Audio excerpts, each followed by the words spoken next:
అమ్మ సహోదరులు సహోదరులు, నీ వివాహము దేవుని సన్నిధికి దూరం చేయడానికి వీలు లేదు. వివాహం చేసుకోబోతున్న తమ్ముళ్ళు, వివాహం చేసుకోబోతున్న చెల్లెళ్ళు, మీరు చేసుకోబోయే వివాహం మిమ్మల్ని దేవునికి దూరం చేయడానికి వీలు లేదు. విశ్వాసిని వివాహం చేసుకోవాలి. అబ్బాయిగా నువ్వు విశ్వాసి అయితే అమ్మాయి విశ్వాసి అయి ఉండాలి, ఆమెనే నువ్వు చేసుకోవాలి.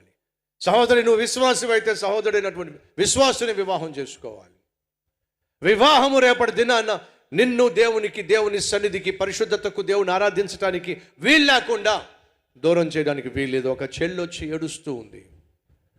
అన్నయ్య, పెళ్లి కాకముందు చెప్పాను, నేను బైబిల్ చదువుకుంటాను, ప్రార్థన చేస్తాను, మందిరానికి వెళ్తాను.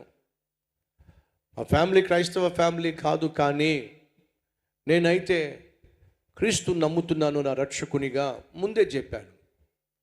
నన్ను చూసి, నా అందాన్ని చూసి, నాకున్న ఉద్యోగాన్ని చూసి ఆ రోజు ఏమన్నారో తెలుసానయ్య? దాందేముందమ్మా, ఎవరి విశ్వాసం వాళ్ళది, దాందేముంది అని చెప్పి అన్నారు.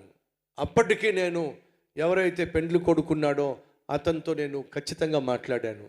చూడండి, నేను ప్రభుని నమ్ముకున్నాను, ప్రార్థన చేసుకుంటాను, బైబిల్ చదువుకుంటాను, అది నా అలవాటు. ఆదివారం ఖచ్చితంగా మందిరానికి వెళ్ళి దేవుణ్ణి ఆరాధిస్తాను.